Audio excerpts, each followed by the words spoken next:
Welcome to the SoulScape show with your host and intuitive multidimensional channel and soul healer, Gabrielle Spencer. You can find all SoulScape shows and free gifts from our special guests at soulscape.tv. This is season 5. We're thrilled to have with us Beth Herndobler. She's a former trial attorney turned energy healer and intuitive spiritual life coach. She is a certified intuitive strategist and divine channel who communicates with your higher self, spirit guides, angels, and ancestors for messages and guidance. She combines this guidance with a breakthrough technique that identifies and clears blocks, stuck points, and patterns quickly so you can open to a life lived on purpose in abundance and with ease and grace. Please join us as we discuss time to shine full out, moving from light worker to light warrior. Hello and welcome everyone to the SoulScape show. I'm super excited that you're here with me today, your host, Gabrielle Spencer. And today we have with us Beth Herndobler. How'd I do? You did perfect. And I gotta tell you, the reason why that name is sensitive to me, when I was a prosecutor, there were a lot of jokes made and they were not cute or funny. So I'm like, that's the one thing. If you say my name, I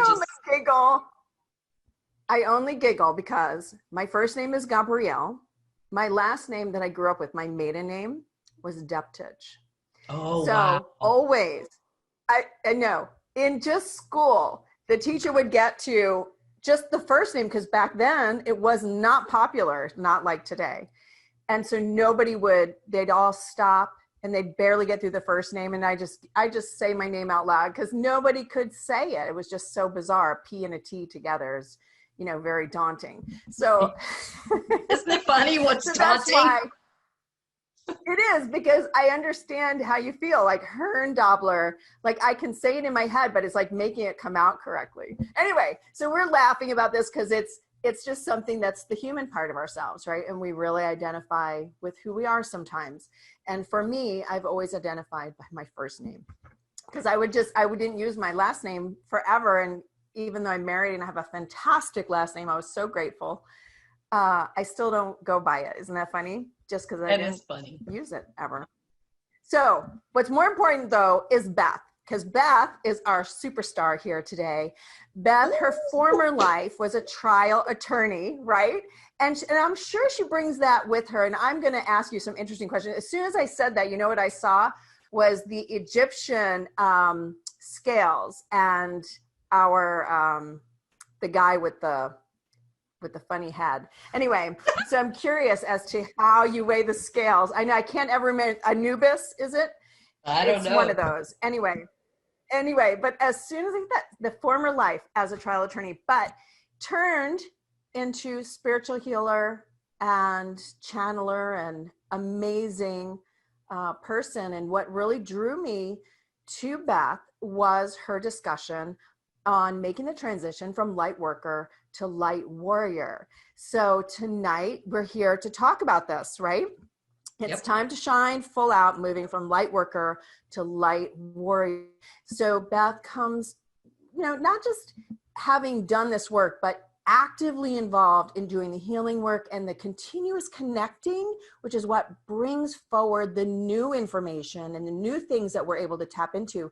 And I know she talks about the sacred geometries and bringing that forward, and it's so important now. So welcome, Beth. Thank you for being here. Thank you for having me. Thank you. I'm excited. I'm Me very too. excited because when I read even what you wrote up for tonight, I am like, we have so many things to talk about. So first, if you'd like to introduce yourself and just talk about what it is you love about this work, what is it you find interesting and more interesting than the law, we'd love to know. Well, pretty much everything about this work is more interesting than the law because I never was interested in the law. I was interested in justice and doing the right thing. And I had a complete misconception what being a lawyer would be. So it really was a challenge for me to do that. But what is what is consistent throughout my life, what has been consistent, is that I have always, since I was a very small child, I wanted to be of service and to help people.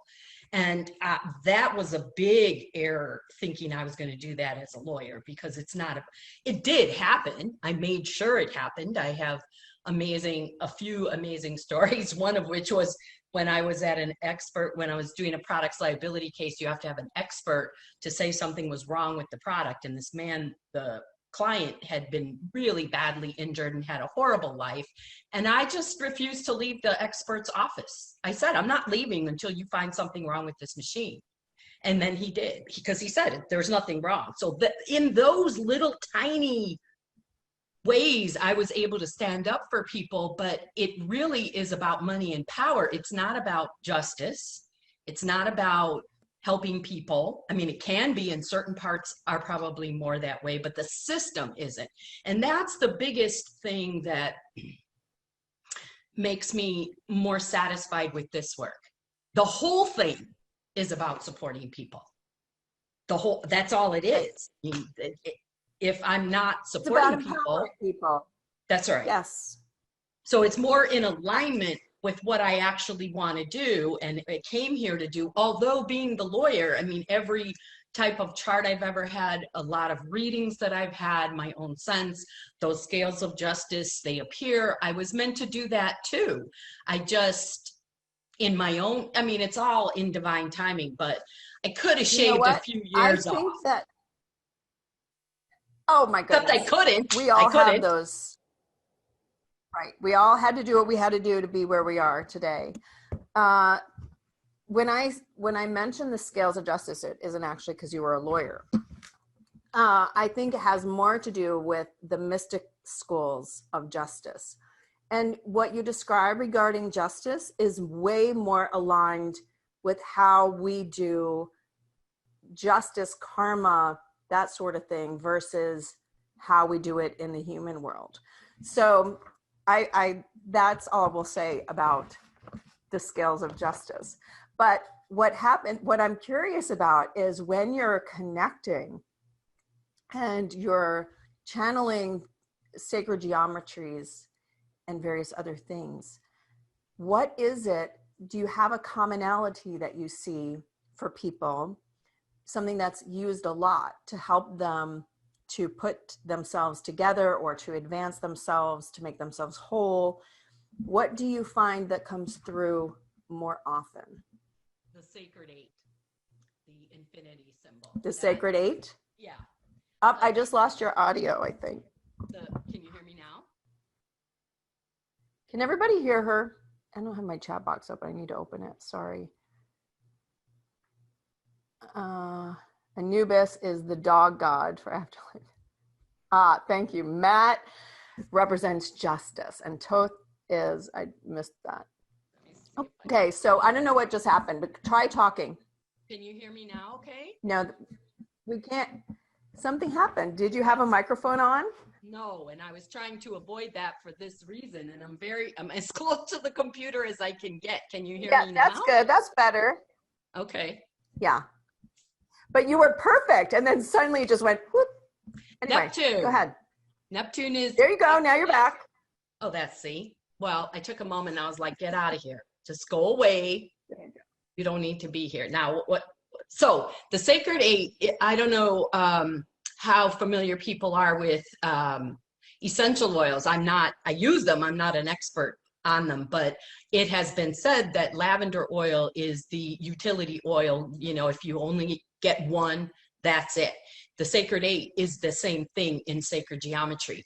If you're only going to work with one sacred geometric symbol, that would be the one, because it has so much power and so much broad purpose, broad use. It is a utility figure. Next to that would be the triangle, but the even triangle. There's lots of triangles, but this triangle. Right. So those are the two that are most usable for everyone, because some of the other ones, like the heart orb of supreme divine light, which just makes me laugh every time I say that. It's how I know I'm not making this up, because I would never say heart orb of supreme divine love. That's just not anything. You wouldn't make that up yourself? No, I would not. Right, I mean, I don't know who would, but I wouldn't. So at that point, that's when I really knew. Well, I knew all along, because what happened was stuff would come through in meditations, and especially if I was at a retreat where you're in a real intensive weekend or extended days, and things would come through, and I would just start jotting it down and doodling and writing what they said and what was coming through. And it wasn't ever anything that made sense to me at the time, because all that started happening over a year ago, and I didn't, well over a year ago, and I didn't start getting the information about how to use a lot of those more complicated, they're very complicated, some of them. And I didn't get any information on how to use them until more recently. So there was a lot of surrender and trust involved. But the triangle and the 8, the infinity symbol, are pretty, they're simple, they have normal names, and everybody can use them. So when did you realize, I'm going to give up my trial attorney hat and I'm going to go into spirituality? I'm guessing you did both kind of for a while. Well, I always was very spiritual. When I was little, I wanted to be a nun, until I realized that meant I was raised a Catholic. And when I realized that being married to God meant, I knew that. Being married to God, I'm like, yeah, I don't think I want that. I like boys. So I kind of shifted out of that, but I was always connected, except the law and my life choices. It wasn't, just the law, but it all sort of took me away from that. A very deeply spiritual friend of mine said several years ago, it's really good to see you standing in wholeness now. It was really hard watching you for all those years trying to balance your spiritual side and the law. And that's what it was a balancing act. So the day came when I had been feeling for a long time, I can't keep doing this. I had tried so many different things, so many different ways. I had stopped doing trial work. I tried to get out of everything I did to try to get a different type of law job that was out of trial work, because that's its own particular brand of insanity. I was gonna say. Very fun. It is. It's insane. The best trial lawyers are pretty crazy people, all in all, because there's a lot of drama involved. There's a lot of theatrics. I mean, think about it. It's, you're not a lawyer sitting behind a desk writing papers. You're performing in a courtroom. So it brings a lot of characters. I suppose I was one of them. And then when nothing was working, to shift out of that into other stuff. And finally I found a job that was doing appellate work. So I thought, okay, because what started getting to me was the manipulation, the power dynamic, and the twisting of everything. And it just got to be too much. And so doing appellate work, I thought, oh, well, this will be stable. I won't have to worry about those ethical issues or justice or any of that, because I'm reading a record of a trial that already happened, and I'm just pulling out of that whether there are any issues to be raised on appeal. So I thought, okay, this is going to work. This is going to be the job I stay with all my life. It was a government job, so it had good benefits. I'm like, yes, I'm going to retire from here. And 2 years later, the management started showing their true colors. The people that run that office are twisted, and it became miserable. And I became miserable even more, because this was my last hope. And then one day after I just was falling apart physically. I was in terrible health. I was drinking all the time, and I fell asleep on my couch with a pitcher of Cosmopolitans that I had drunk in front of me after going out with my friends for happy hour. Okay, so I've been drinking as much of the day as I had worked, and I cried myself to sleep because my twin grandsons were 2.5, I think, at the time. And both my daughters were out here. I have a big family in Chicago, but I had always said, we're going to live in California. And then here it was, my youngest daughter was about to graduate from USC. The older one had been out here for years and years. And I'm like, what happened? That was my plan. How did it happen that I'm still here? And so that particular night that I cried myself to sleep, when I woke up in the morning, I heard a voice. And for many years, this is only how I let the divine communicate with me, which was in tragedy or emergencies or trauma. And I heard a voice say, you will not survive if you continue like this. And I just surrendered. I started sobbing and I said, what am I to do? And they said, you have to go. And I said, where?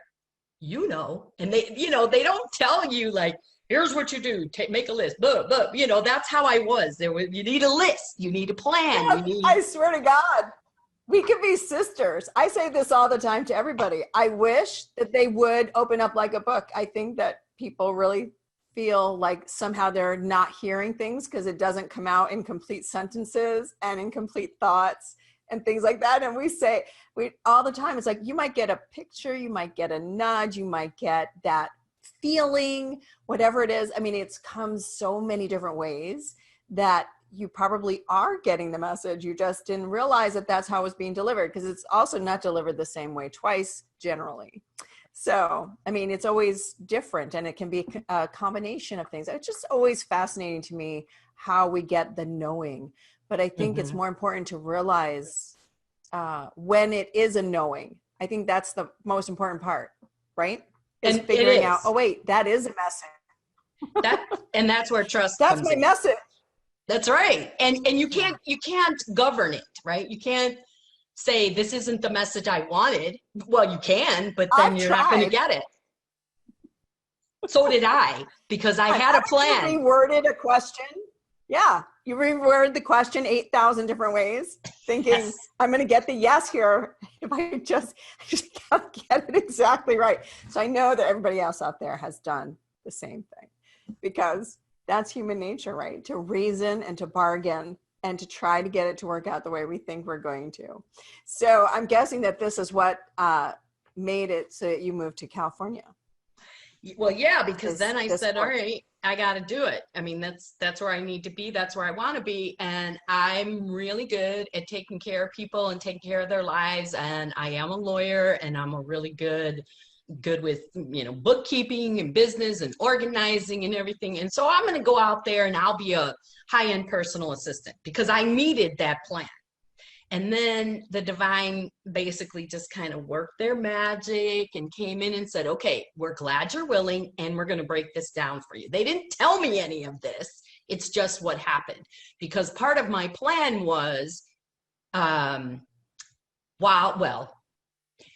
had a friend who was a very high-end personal assistant, and she put me in touch with a boutique headhunter out here. Well, this was 2008, 9-ish, around then, when the real estate market crashed.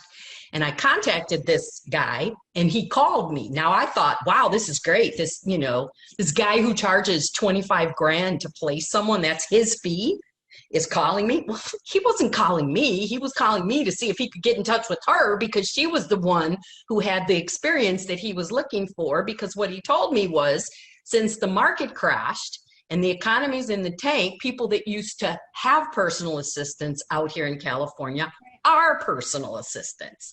So if you want to be out here, you have to, if you want to do this, you need to come out here and look at Craigslist. And I was like, I'm 53. I'm a lawyer. I am not, again, the head. You're telling me I'm going to come out there and I have to look at Craigslist? But I said, okay, if that's what it has to be, I'm going to sell my condo, and then I'll have that to stake me while I find this job. Not so, because my condo was a short sale because of that. And yet the way was made clear.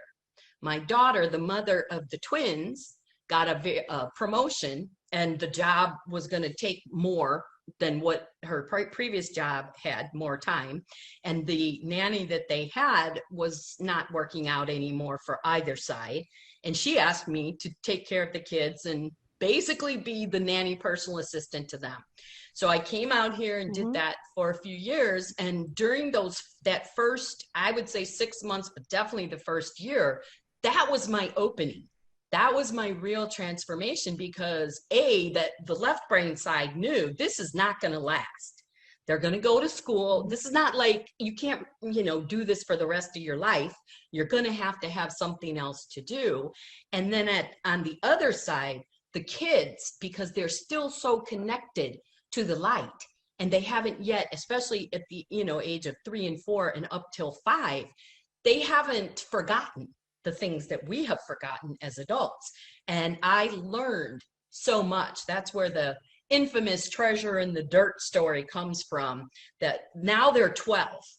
And, anybody who knows kids, that's puberty, and they're going through this pandemic and everything else like the rest of us. And it's just, they're different people than they were. And yet the one, Quincy, who's the Buddha boy, that is the story about the treasure in the dirt, he still's like, are you going to tell that story again? Well, now you have to tell the story. So I've not heard the story. We were getting ready. Supposedly, they were at my house, and they were supposed to be getting ready so that we could go meet some neighbors who stay-at-home mom. Whatever we were going to do was no big deal. Go to a museum or a park or whatever.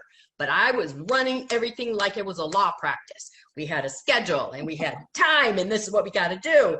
And these two boys are running around my little tiny living room naked, like feral animals, I'm saying, put this on, let me help you. And they're throwing stuff at each other. And then I'm ready to kill them. I don't believe in hitting children, but I wanted to smack them. I wanted to take them and smash their heads together. And it's 7:30 in the morning. I'm like, you gotta stop. Good start to the day. Right? I mean, you haven't even started. So I said something like, if we don't get going, we're not gonna make it. And Quincy, who was standing naked on the top of my couch with his underwear on his head, his sock in his hand, and his brother was hiding behind the chair, and they're throwing their clothes at each other, he said, where are we going? And I told him. And then he said, well, while we get going, can we look in the dirt? And I literally, Gabrielle, my head was like going like this. What do you want to look in the dirt for? But I stopped. I just stood there, and I felt this sensation like I'm getting now, chills and tingles at the top of my head. And I could feel a little pressure, which now I know is light. Okay. And I said, Quincy, why do you want to look in the dirt? And he leans forward, eye to eye, and says, there's treasure in the dirt. And meanwhile, his brother's behind the chair yelling. I'm having this huge awakening spiritual experience. And his brother's screaming, he wants to look in the dirt because he's a dirty boy. And he is. He still is. I mean, give him 5 minutes outside and he's going to have dirt on him.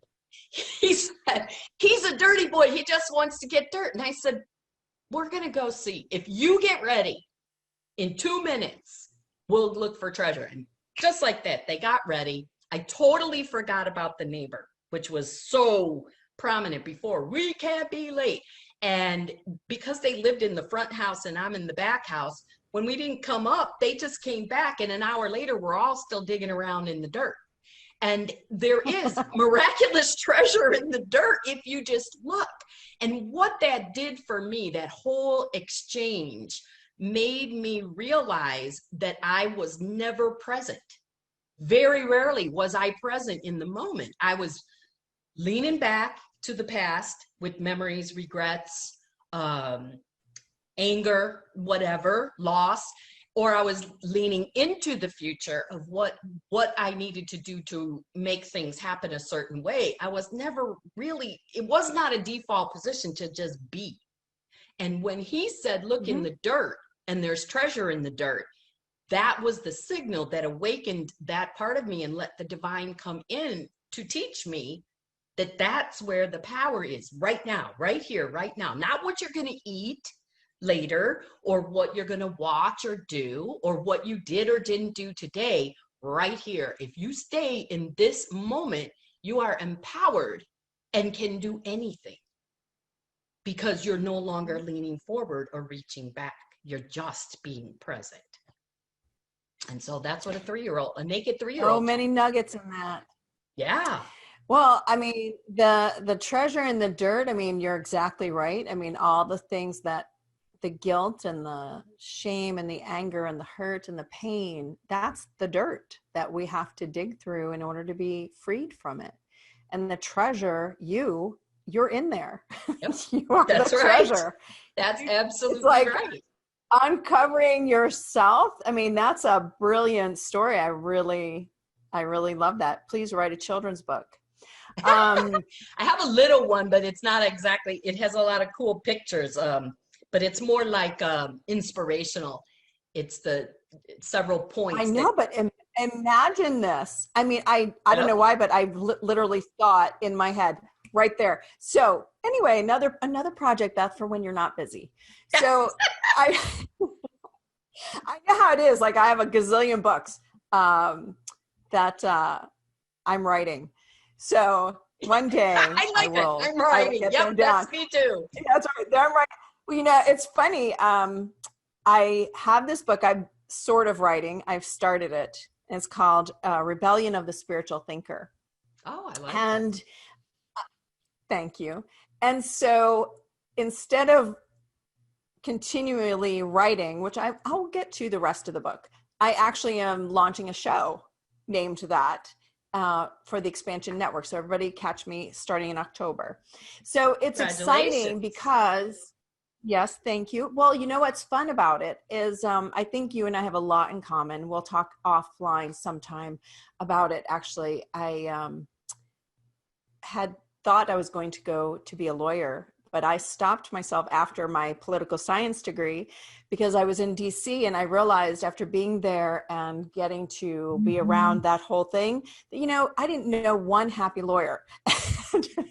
That was enough for me to be like, you know, maybe this is not the way I want to go.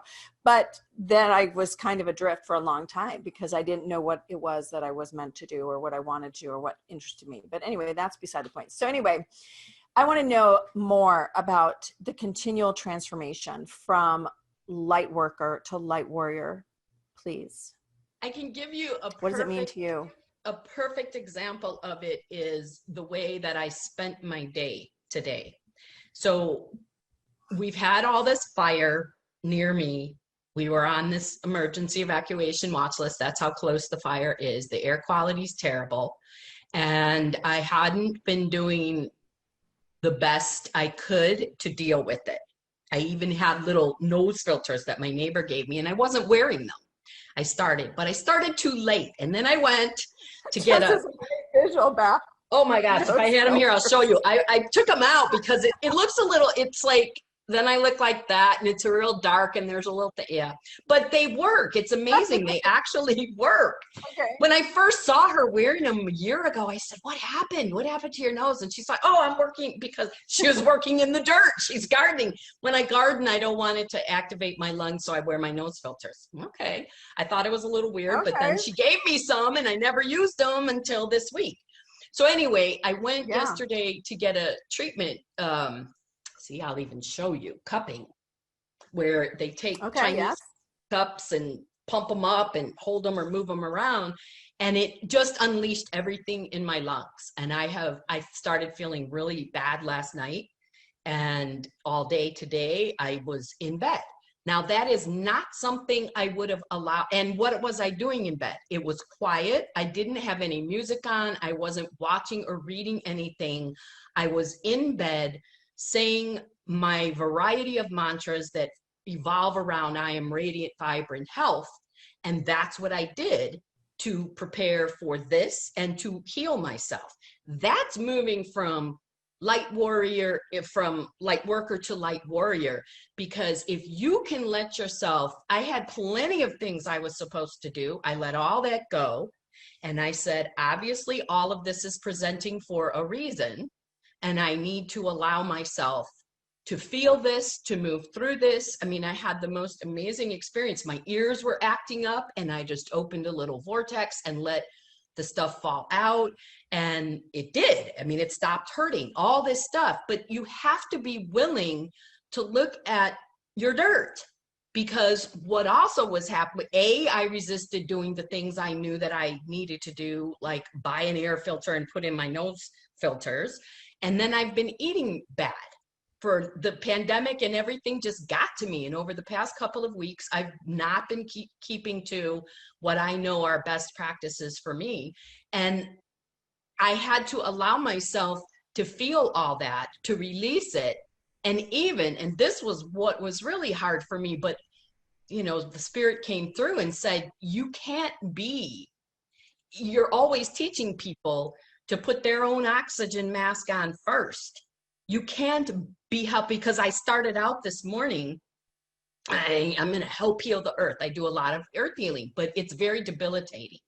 If you do too much of it, it can really, the earth is a big energy. And if that's who you're working with, it can take a lot out of you. And so after, I don't know, a half an hour this morning, spirit came in and said, you need to stop. And I said, oh, okay. But, and that part of me was like, but no, you need to stop. And I surrendered. Now, I don't know how much impact that has on you not knowing me, but for me to not push forward with what I think is the right thing to do, what I see as what is the needed thing, and putting myself first in this way, and putting myself first meant laying in bed most of the day. That's not anything I would ever previously have attributed to being a light warrior. However, here I am. I had a fever last night, and I don't, because I chose to be that light warrior, to listen, to bring it all in, to allow the healing to come, to call in and surrender, then call in the team to heal and surrender to what they were doing with no direction. The trust. To be a light warrior, your trust has to be so deep that you don't question what's coming through. Like you had said earlier, that the messages don't always come in the full format that you want. They're not always clear. It might be an image. It might be some small knowing. It doesn't matter what it is, you have to trust. Now, if you're a light worker, then you can trust and still do some of that other stuff. You can say, okay, I hear what you're saying. And I'm going to go ahead and move to California, but I'm going to be a personal assistant, and have your plan and keep going. You're connected to the light, but you haven't really let go of all that other stuff. When you're a light warrior, you let go of it. That doesn't mean you don't have your dirt within. It just means that you're not going to let that stop you. You're not going to let that interfere with you doing everything that you came here to do with the light. And that means you have to be willing to do stuff that doesn't feel comfortable at all. Like laying in bed saying 1,000 times, I am radiant, vibrant health. That and the Ho'oponopono prayer was like going back and forth. There were other things, but pretty much, I mean, and this is not the first time, and I don't have to be feeling bad to do it. Sometimes as a light warrior, what you're called to do is nothing, because in that moment, you're doing everything by working with the light. You really have to give up your idea of what it all means and surrender into doing what the divine is calling you to do at those deeper, bigger, grander levels. And it's time. It's beyond time. We're seeing it in the world. We're in this huge breakdown, and there's all this stuff happening all around the world. Everyone who is listening, everyone who is at all connected to spirit, to source, to the universe, to their own light, it's time. Let go of your stuff. Get the help that you need to let go, so that you can continue to open and be that expanded channel of light that is available to us all. Choose. You have to choose. I will be a light warrior. I will not just sit here and say, okay, well, I know that might be better for me to do, but I'm going to go ahead and do this because that's what I'm choosing to do. That's not going to get you where you need to be. Does that make sense? Yes. It's also not choosing to focus on the problems that you think are front and center, because I know probably for you as well, when I work on people, they generally come, and the reason they've reached out is because they have their agenda, the things that are causing them the most trouble. And that's what they want to attack. And I would say 9 times out of 10, that is not where you start. Actually, the symptom, that's just what you think is the issue, but it is generally just the symptom of a bigger root issue. So I totally get what you're saying. So it's basically letting go of all of our expectations and what it is we think is happening. And just, so I still don't love the word surrender. So we allow. Because you need to do it. Surrender to me is like, you can say, that's as a warrior, but in all ways, I've always felt more comfortable with just allowing it. And then if you can slip in there with, we just allow, and then it goes to whatever it needs to be without words. That's right. Because one day we will not need words. I'm not sure when that is. But well, with some people already, we don't need words, but just in the general population, you still need them. My younger daughter and I, we don't need words anymore. She's on a deep spiritual journey. Now that's a total light warrior. This young woman, several years back, had to change her life because her health kept acting up to tell her you're not doing what you need to do. And so she's had this long journey, precancerous cells, lots of stuff going on. And she is so amazing in the ways that she has allowed things to happen and to wash through, even to the extent of like, well, here, you could do this or that and it would help what's happening. I'm just going to let it happen. And I'm like, dude, you got sores erupting over your whole body and you're just going to let it happen? Yes, because what's in there that needs to come out needs to come out. And I, at first, was like, this year, my kid, she's in her 30s, she's an adult, but still, it's like, are you serious? You won't even put essential oil on it? I'm letting it be. And she's right. For her, she's right. I'm not saying that's true for everyone, but what she's going through and where she's gotten to in her light warrior status, I mean, she's changed her life so much that it's unrecognizable who she is. And it's also, and again, I'm not saying this is true for everyone, but her life is rather financially marginal at this point. And she has absolute faith as she sits up on a hill in an Airstream that she's renting. I mean, who lives in a trailer or a rig? I've learned a lot about trailers now that she's adopted renting one, but they're called rigs. She lives in a rig on top of a hill in the barrio, and it's perfect for her. And if you had seen her 5 years ago when she was running a program, an intervention program in MacArthur Park, which is a very poor neighborhood, as an educational interventionist, I mean, she's wearing the high-end clothes and, all that stuff. And now she's like this young person who's just discovering themselves and their inner power. And she and I don't need to talk a lot. We don't. Or I'll think of her and then she'll text me the question. She'll text me the answer. But it's only happened because we've allowed it. In the beginning, it was always a joke, right? Like, I was just thinking of you and then you called me. Yeah, now it's like, I'm allowing it.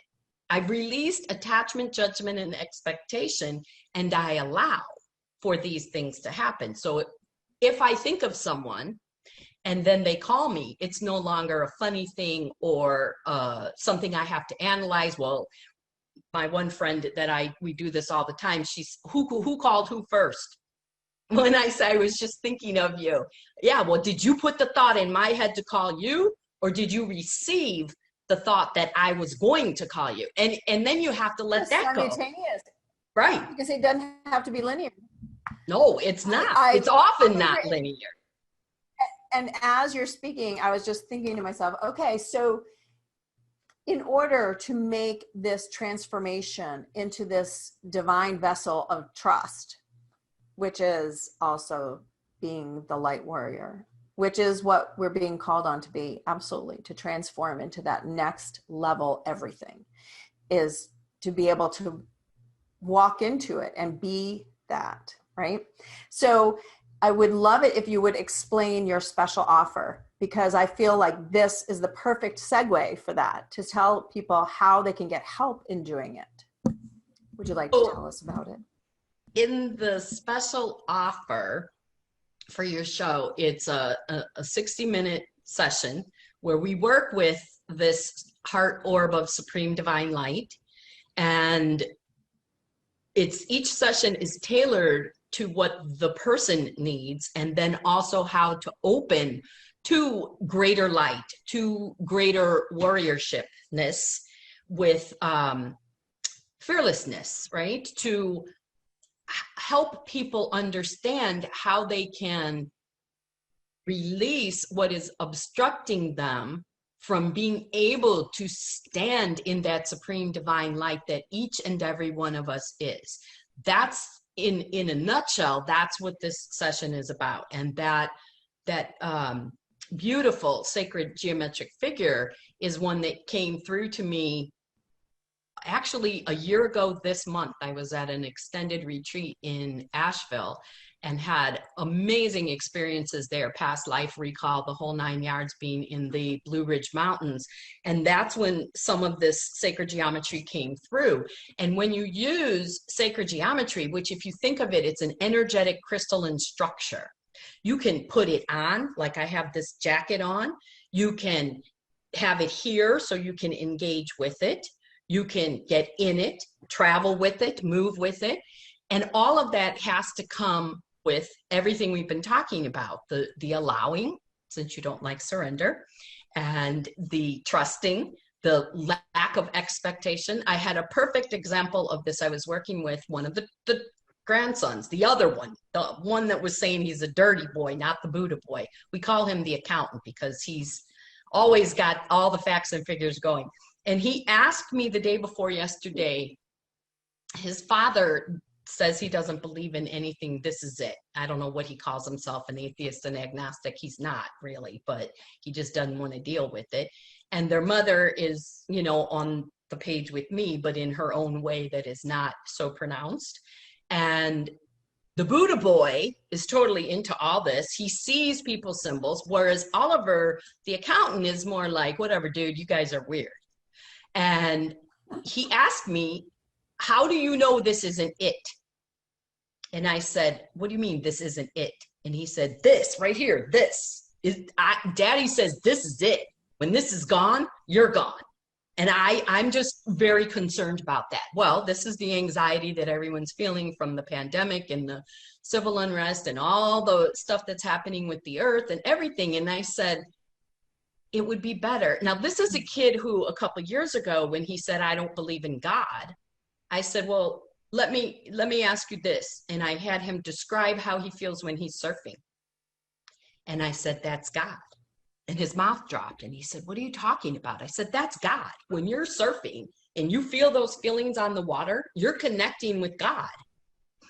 So that happened. And then he asks me to tell him, you know, what's heaven and how do you know that there's a heaven and how do you know? And I said, well, let me show you.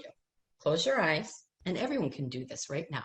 Close your eyes, drop your attention to your heart, and imagine there that you have a light burning, and allow it to form the shape that it wants to. It might come in the shape of a heart. It might come in the shape of a sacred 8. I offered him several, might be a triangle. And once you have a sense of that light building in your chest, I want you to release it through your throat, through your head, out the crown, and send it up into the heavens as you simultaneously look for the light above. It might look like an opening. It might look like a portal. It might be a small laser beam of light. Just allow it. And this was all done in like 2 minutes. And at the end of it, so everybody just see what you see, your inner eye up there, connect with it, let it flow in through and as you, your light coming up, that light coming down, meeting, connecting, expanding, and then just let it go. You can just open your eyes, let it go. Just take note of what you experienced. And I said, so what did you have? What did you see? And he said, well, not a lot. Right away, the judgment. I said, okay, I didn't ask you what you didn't see. I asked you what you did see. And he said, well, I saw a light. It was like a circle. It did look like a portal. It was really small. Again, the judgment, right? Like he's expecting it to be some wow. And I said, that's it. And his eyes got big and he said, that's it? I said, that's it. That's how you know there's a heaven, because you went there. And he said, well, that was weird. And I said, yeah, try it again. When you're going to bed, try it again. And if you want to build upon it, we'll work with some more expanded sacred geometry. That's that stuff Quincy's always talking about, because he sees people's symbols. And so that's when all this together just puts me in a position of understanding the power of sacred geometry, and therefore the power of this heart orb of supreme divine light.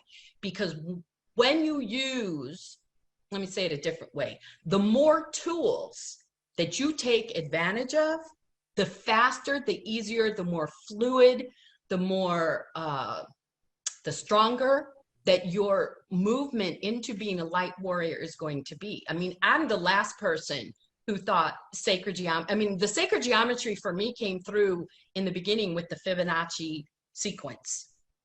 And I kept seeing these series of numbers flying around my head when I would meditate, which was extraordinarily weird to me because I was never very good in math and science. Now I study. I am not even claiming to be a quantum physicist, but I'm constantly reading and studying about quantum physics and all this mathematical stuff, in which geometry is, right? Who didn't take geometry in high school?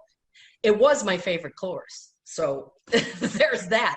But it still was shocking to me. Right? I mean, I did too. I thought of all the math class, it was much better than algebra. I still don't get algebra. I don't get any of it past that. But I get this. And when I realized the power of it, so when we're talking about working with people and how you can serve and help them and how you can show them how you can, part of it is you need to empower people to heal on their own, to explore how to release on their own, to how to explore on their own. It's great. I mean, I have a business and I need paying clients. I also, to do what I'm here to do, need to set you free. That's not how I thrive, is not to have you need me forever. I thrive by giving you the tools so that you can go forward. Now, whatever that takes, I mean, you've got to do what it takes. I still study. Right. And I'm doing this as a career. We're never done learning. We are, if you're a good healer, a good coach, you are working to release and free your clients so that they can do the work on their own. I mean, that's just how it is. You have to be able to take it to your own level. And so I don't know if that even answers your question, but that's the heart orb of supreme divine light. It's really tailored to each person and what it is they need. Yes. That's the point. And so I'm going to give it now here. It's out at soulscape.tv/Beth. Super simple. It's Beth's special offer on that page. And you can sign up and get a private session with her if you choose to take that special offer. So it's soulscape.tv/Beth. And I imagine that if you take a moment and do the little meditation she just did, that you will know if it is meant for you.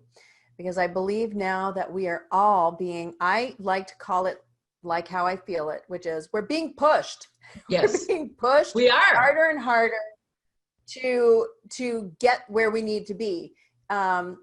We can go in the sense of it's good enough, except for that good enough, it's still hard then. And I noticed that the more you raise your frequency, honestly, the easier it is. It is easier to function in this third dimensional realm, easier. You don't take things as personally, nor do things go to shit quite the way they do when you aren't at a higher vibration. And when they do, what you talked about earlier, it just does. You just go up, yep, that happened. And what's fascinating is that you don't then have quite the emotion, right, as you might have in the past. And then that is truly how you get the next step or the answer or the other opportunity that comes to move you in another direction.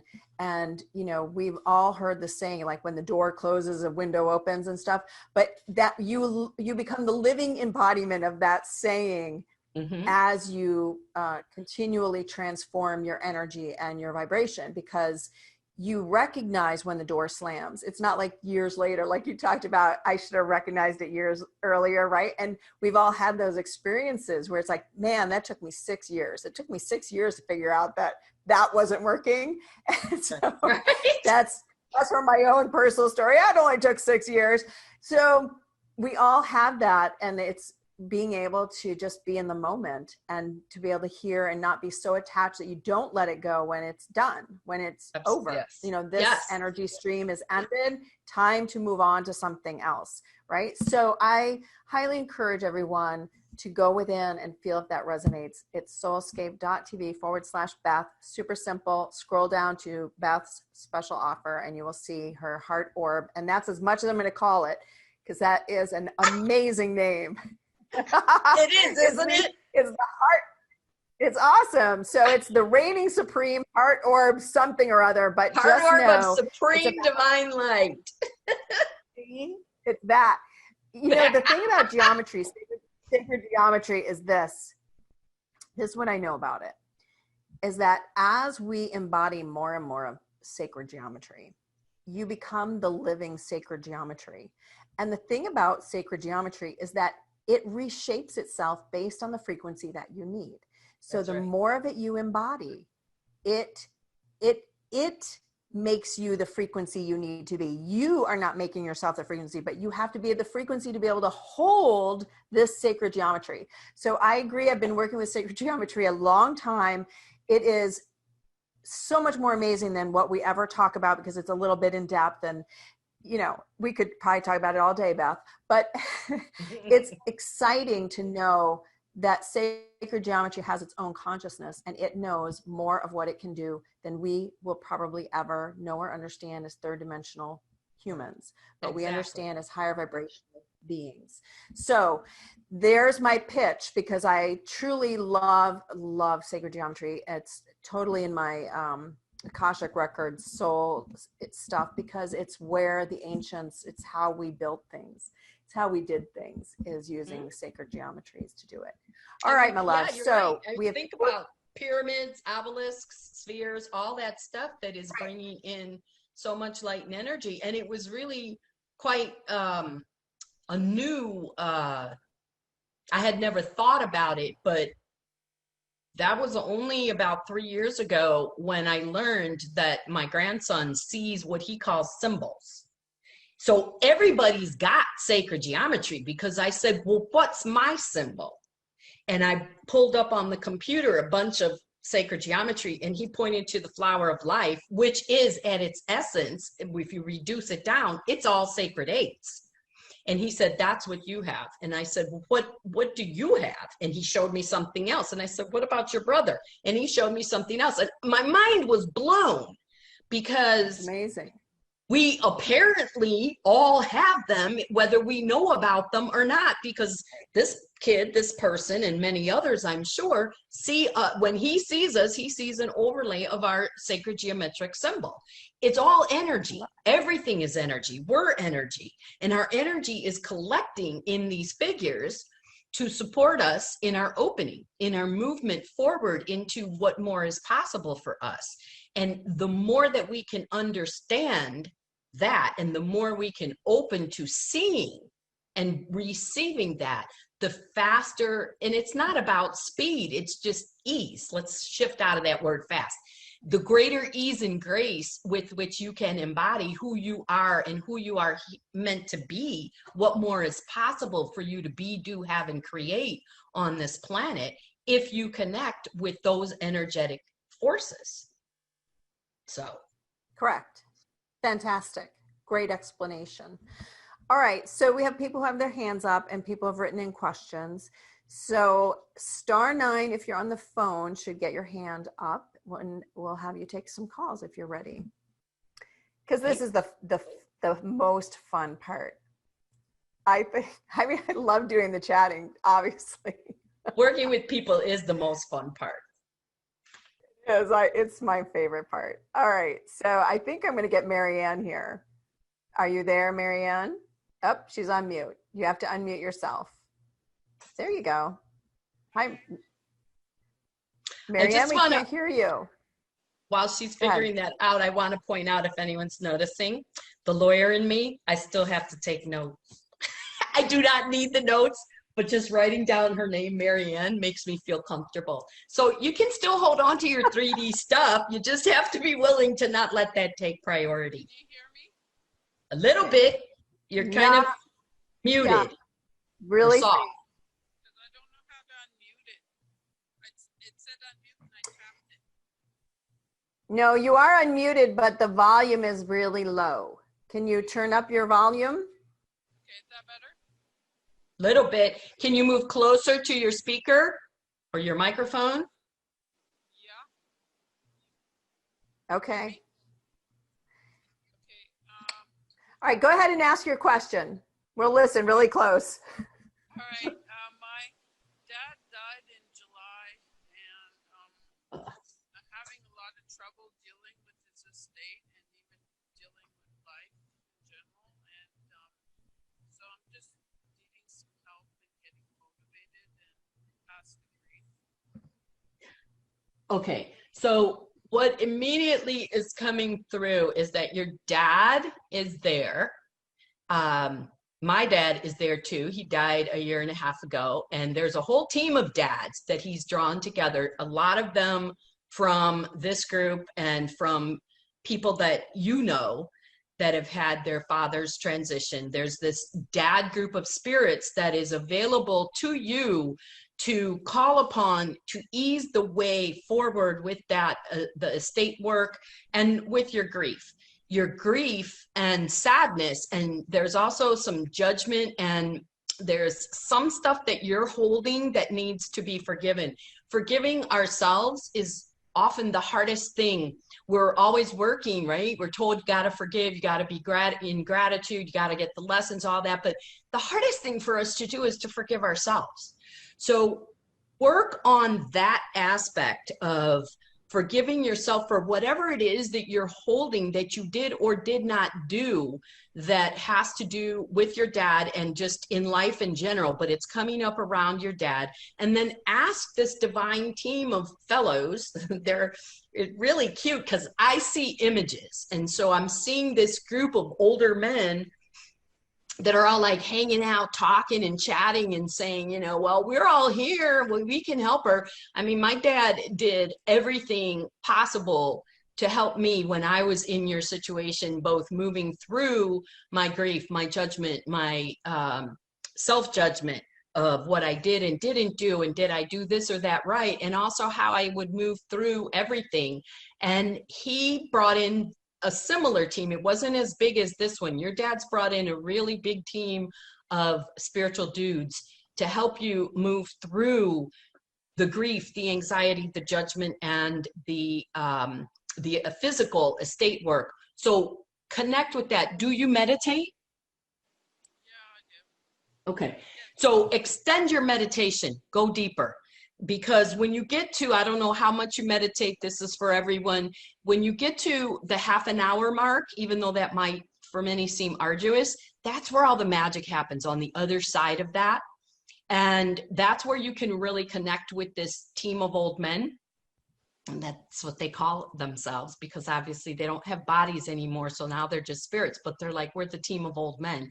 So allow them to come in to assist you in getting the answers that you seek. Does that make sense to you? Okay. In meantime, I am sending you so much love and light. I know how hard this is.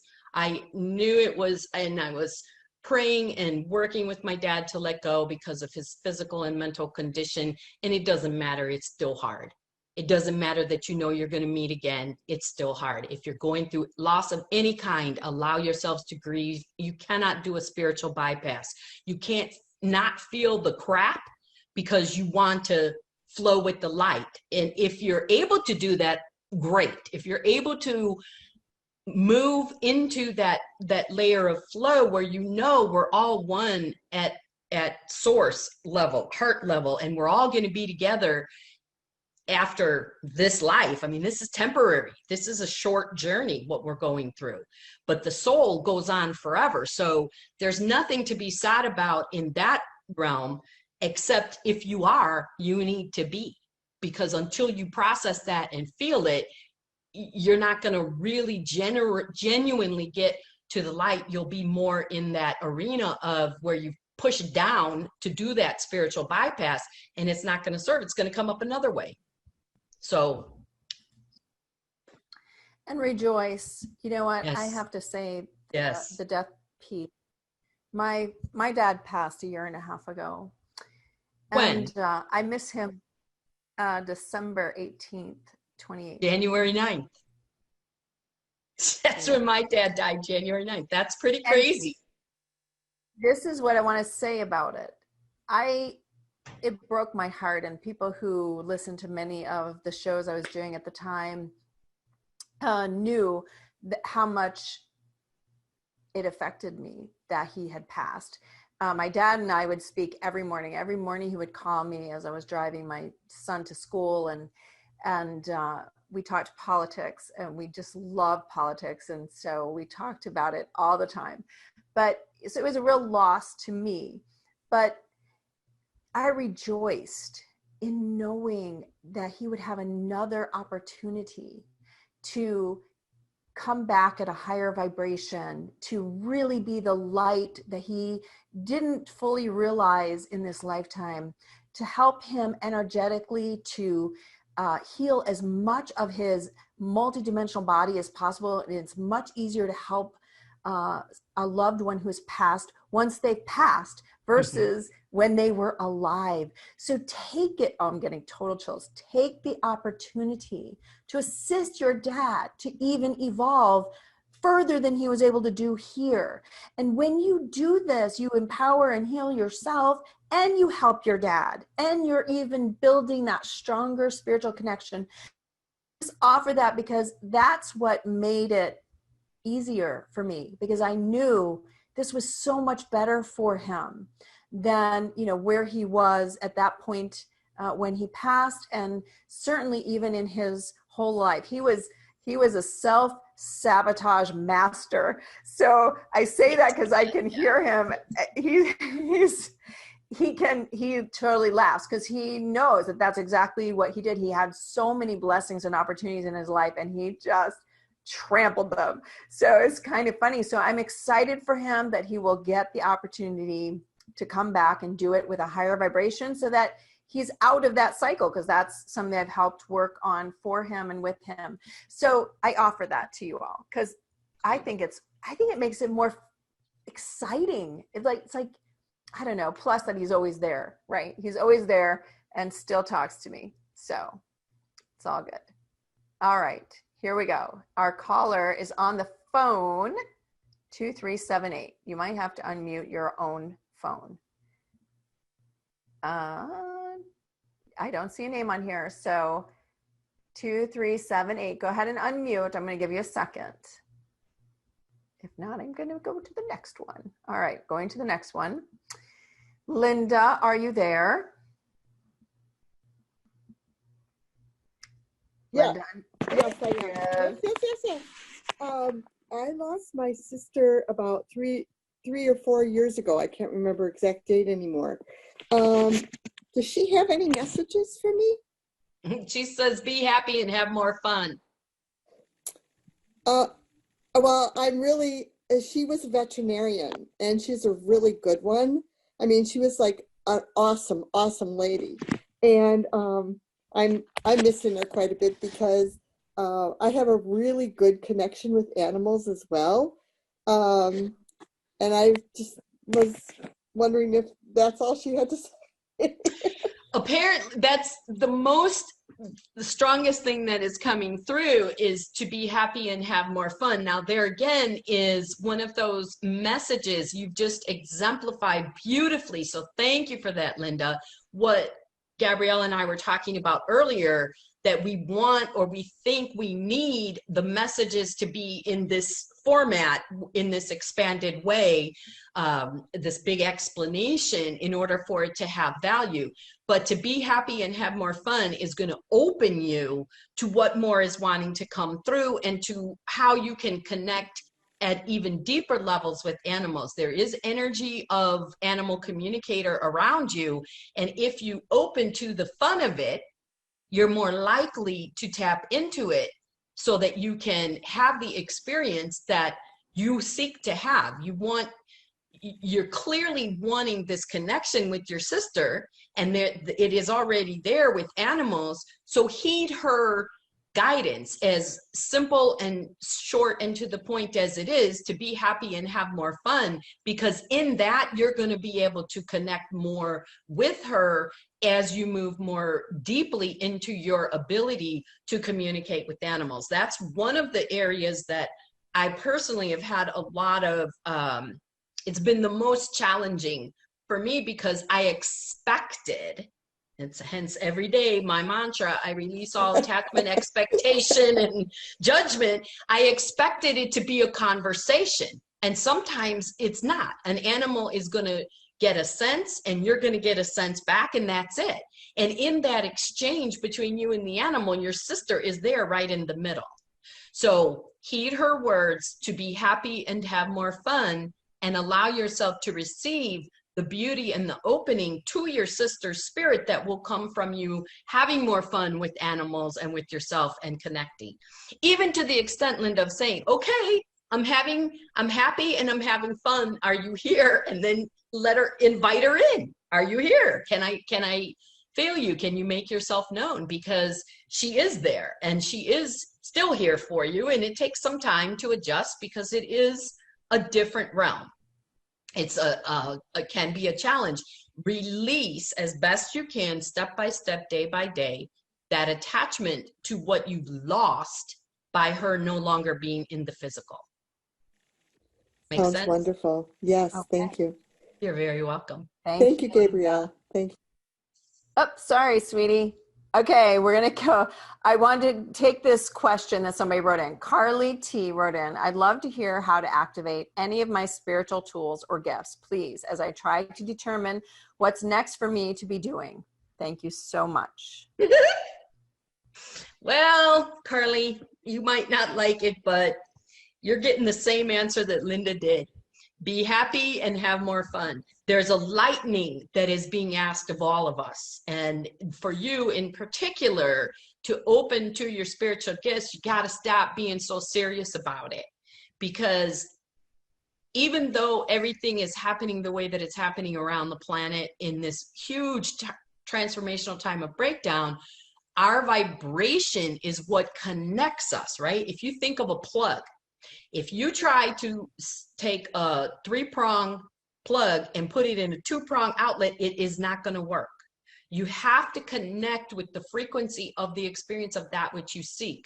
So opening to what more is possible for you to do, what your spiritual gifts are, and how you can draw those in and make them more tangible and usable for you is going to come from being happy. I had a crazy experience years ago where on a show like this, I was doing what you did, except I called in.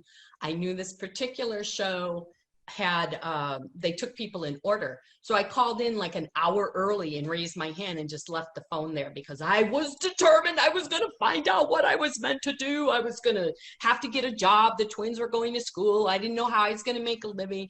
And I finally talked to this great healer that I still listen to and work with today. I love this guy. And we went back and forth, and he works with music, and he said, give me a song. And I was really drawn to Pharrell Williams' song Happy at the time. And I gave him that song and he starts singing it. And then he goes, yep, that's the answer. Be happy. Oh, I wanted to reach to the phone and choke him. How can you tell me to be happy? I need a job, for God's sakes. I am trying to figure out who I am. And you're telling me something so frivolous and useless. This is how I felt. And guess what? He was right. Because I needed to let all that strident I'm looking at my hand like it's talking to me, but I really needed to release all that it needs to be this way.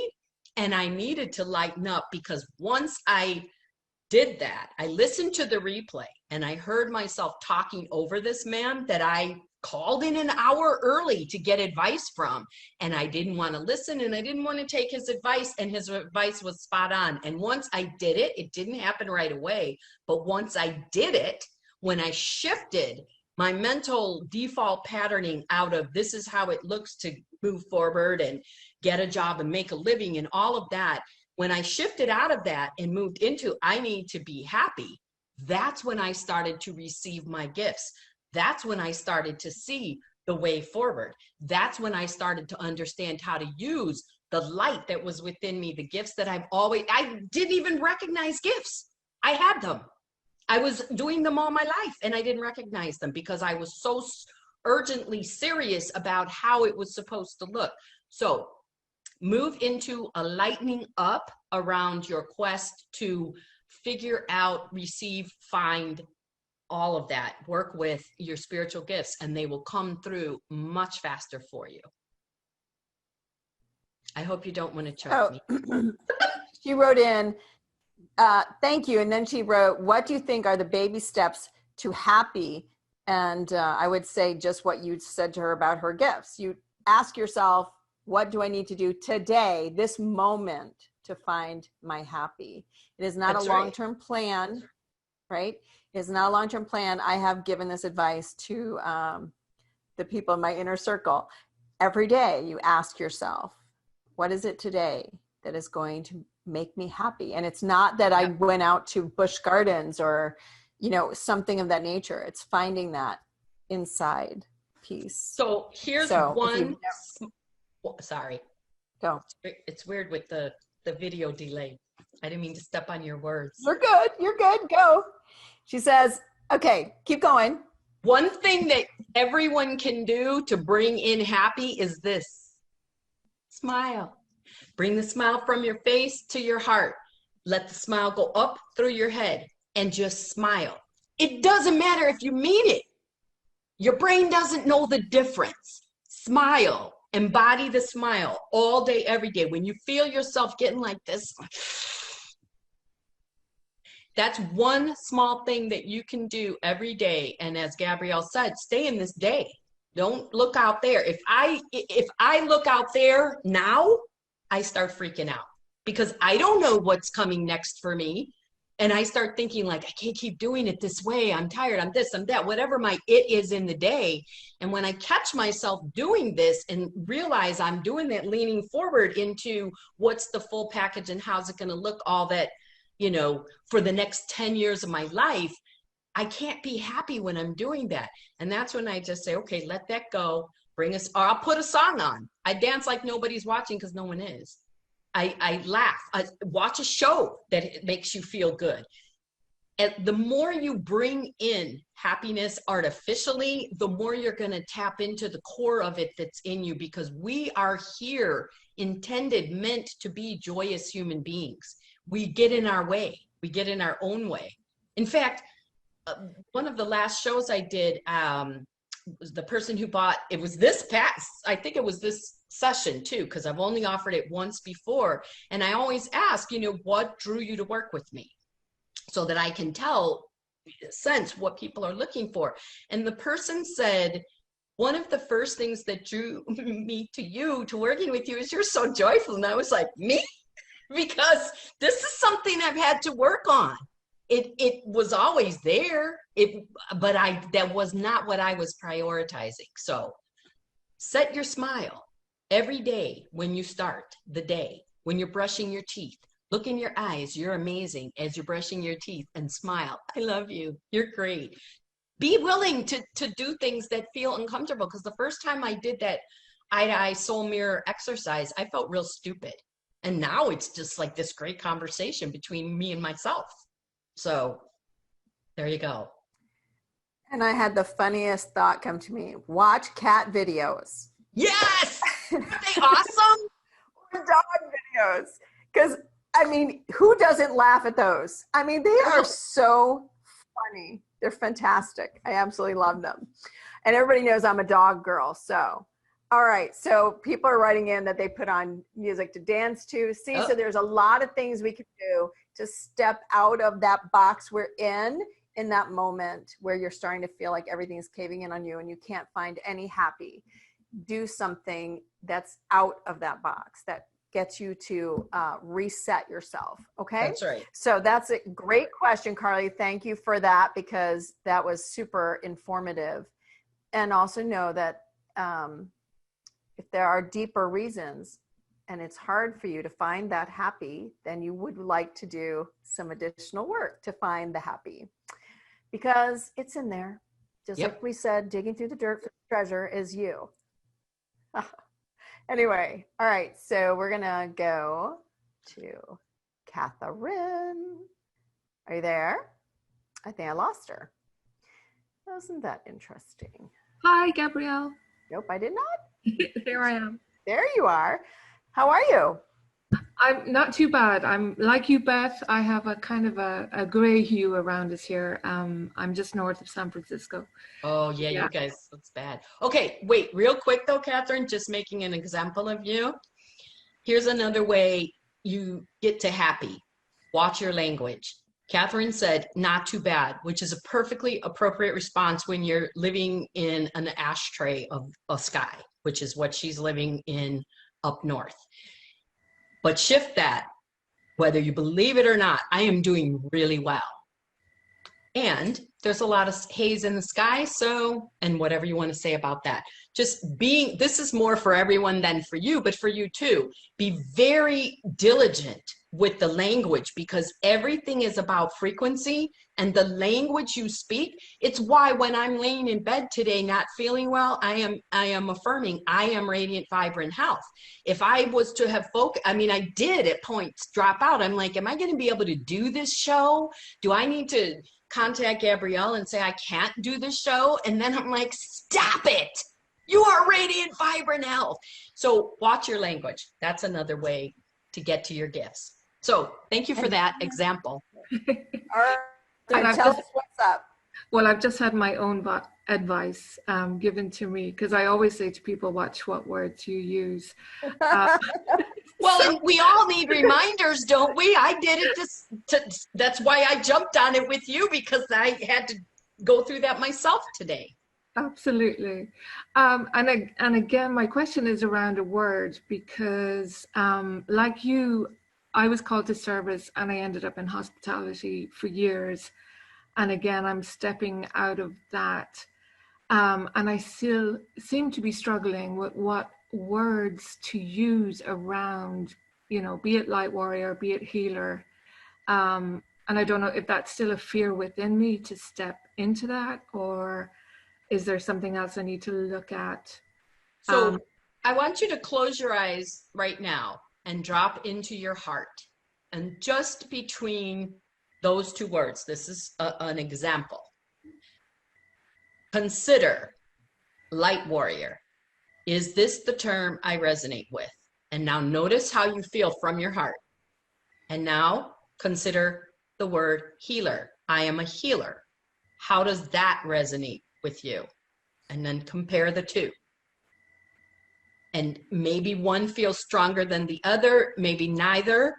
This is how you can learn to feel into, and by assessing, observing how you feel, you can see where your resistance is. I only started calling myself a healer just about a year ago, less than a year, maybe a little more than a year ago.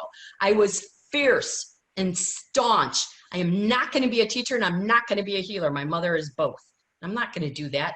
That healer stuff is super weird and I am not a teacher. And that's what I do. I have 4 levels of masterclass. So I had to be willing to let go of what wasn't serving me. And that judgment of that term healer was one that I had to let go of. I had to also be shown. I was hiding. I went to a networking thing with a friend. I was hiding behind the label coach, life coach. And I do, you know, because a networking event is you're supposed to share what you do. And I told this guy I'm a life coach and this is my cover, right? And he didn't know what it was. And so at that point, I let the divine come in and say, you know, you might as well give it up. You are a healer. You've been doing the work, but you just have an issue with the word. So get over it. And I did. There's a lot of that energy around you, Catherine, the energy of fear and resistance and judgment of what is the word. Forget the word. You know, I've given you this example of how you can assess where you're coming from, where your reaction to a word is, and you can continue to do that. But more importantly, just be who you are and allow yourself to move into that. See what you can bring from all those years in the hospitality industry, all that service work you did. What of that is what you're bringing forth? It's all you. So use that to help you see the bigger picture of what more is possible for you. And the other thing that's coming through for you is just start doing what you do. What is it that you already know you can do? There's something that you know you do, that you have a gift to do.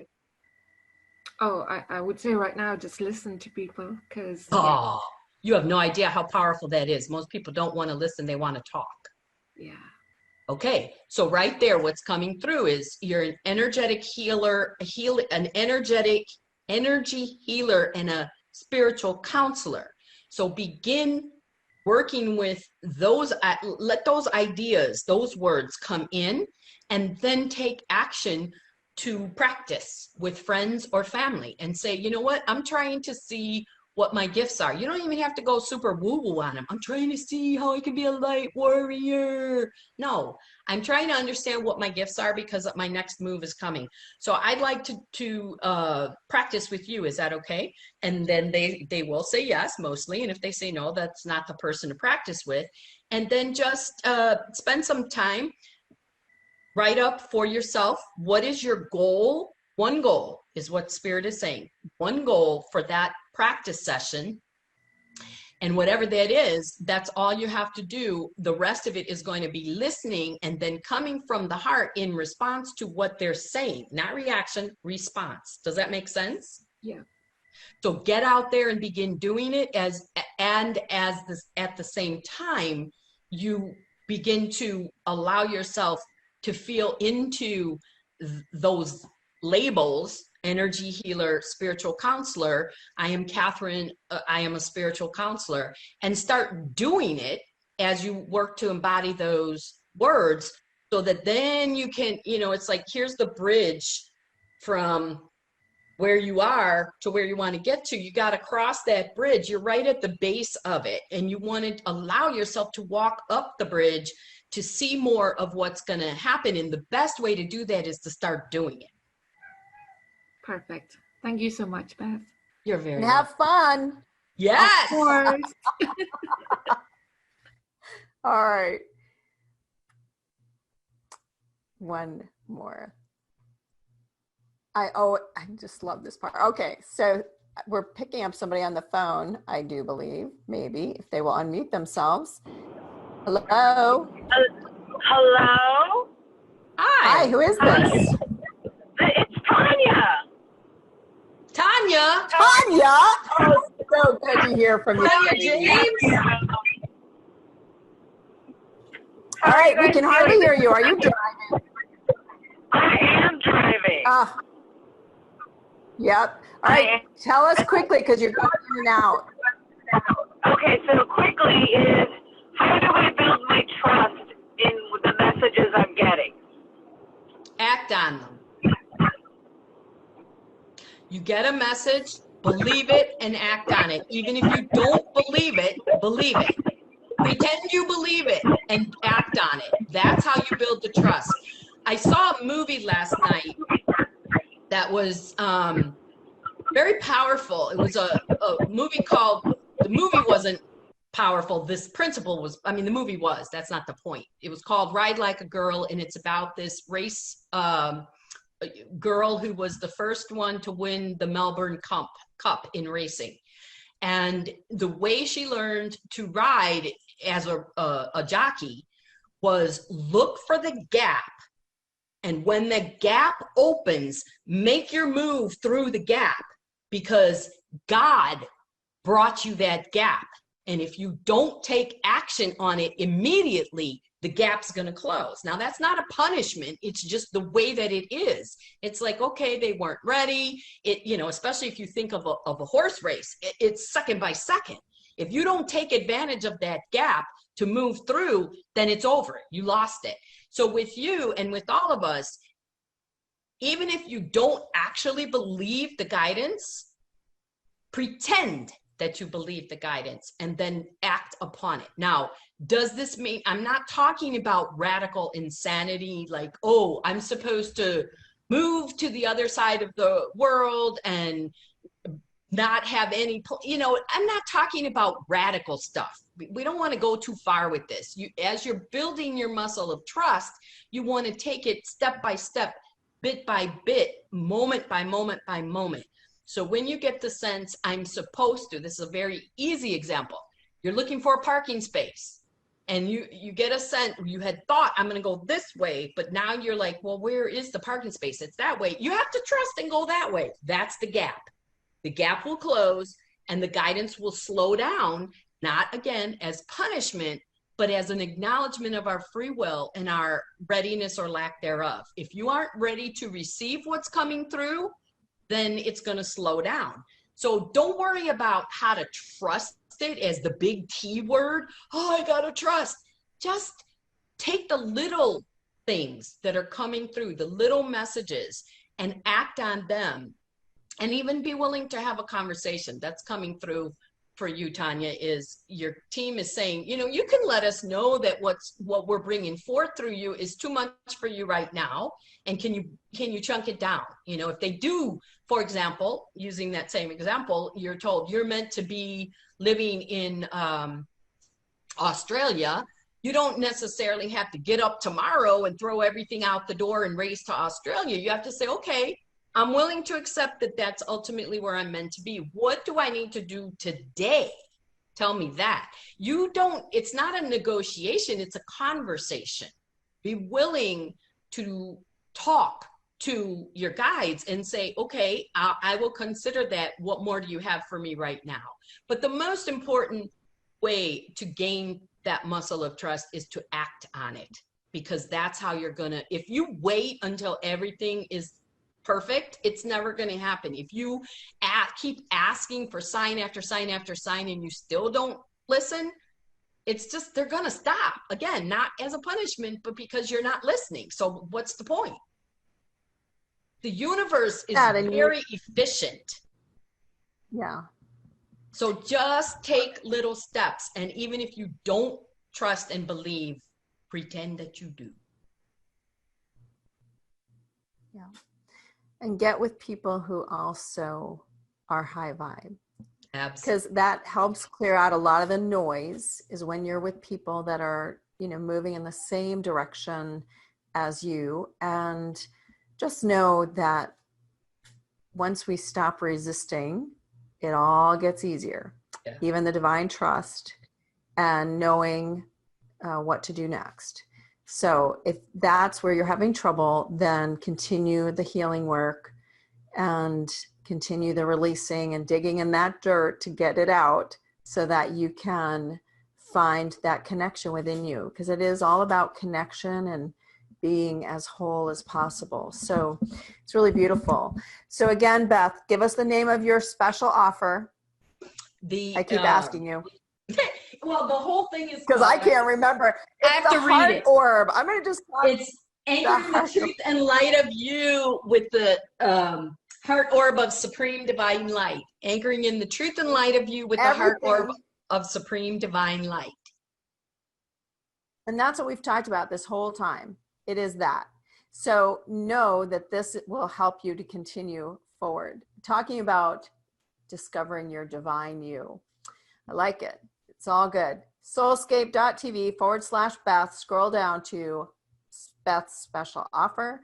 And Beth also has a free gift out there for you. So I hope that you all have enjoyed us and Beth being here for you. I see. Thank you so much, Beth, for connecting with me, my sister. I just saw that, Linda. You are welcome. She's there, so connect with her. There. So Beth, thank you for being here. I've enjoyed our time together and just getting to have a good old laugh about life and all of this wonderful journey that we are on. And thank you everyone for attending live. I appreciate you, love you, and send you much love. See you all next week live once again. All right, everybody. Have a good night. Bye-bye. Bye, everyone. Thank you for being here. Thank you for being you.